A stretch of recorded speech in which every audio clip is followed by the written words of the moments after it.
بسم اللہ الرحمن الرحیم۔ حضرت ابو ہریرہ رضی اللہ تعالیٰ عنہ سے روایت ہے کہ حضور صلی اللہ علیہ وسلم نے فرمایا کہ قیامت کے دن اللہ تعالیٰ فرمائے گا، اے ابن آدم، میں بیمار تھا، تو نے میری عیادت نہ کی۔ بندہ عرض کرے گا کہ میں عیادت کس طرح کرتا، تو رب العالمین ہے۔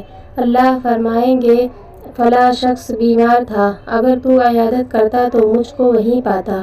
بھوکے اور پیاسے کے متعلق اسی طرح سوال ہوگا کہ فلاں شخص بھوکا پیاسا تھا، اگر تو اس کو کھانا کھلاتا اور پلاتا تو مجھ کو وہیں پاتا۔ حضرت ابو ہریرہ رضی اللہ تعالیٰ عنہ فرماتے ہیں کہ رسول اللہ صلی اللہ علیہ وسلم نے فرمایا، جب کوئی بیمار کی عیادت کو جاتا ہے تو ایک پکارنے والا آسمان سے پکار کر کہتا ہے، تو اچھا، تیرا چلنا اچھا، تو نے جنت میں گھر بنا لیا۔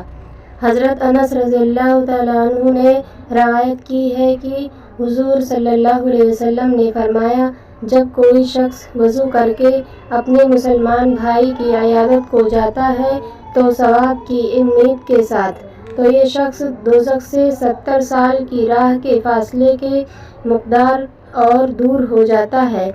حضور صلی اللہ علیہ وسلم نے فرمایا، جب تو بیمار کے پاس جائے تو اس سے اپنے لیے دعا طلب کر، بیمار کی دعا ایسی ہے جیسے فرشتوں کی دعا۔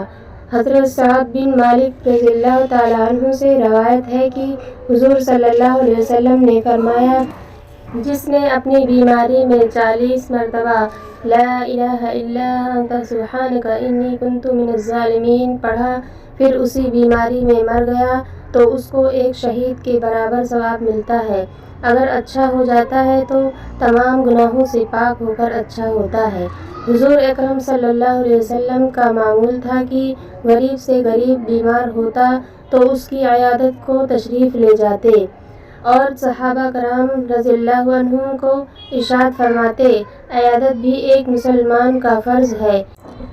بیمار کے پاس تشریف لے جاتے تو اس کو تسکین دیتے، پیشانی اور نبض پر دست مبارک رکھتے، اس کی صحت کے لیے دعا کرتے اور فرماتے، خدا نے چاہا تو خیریت ہے۔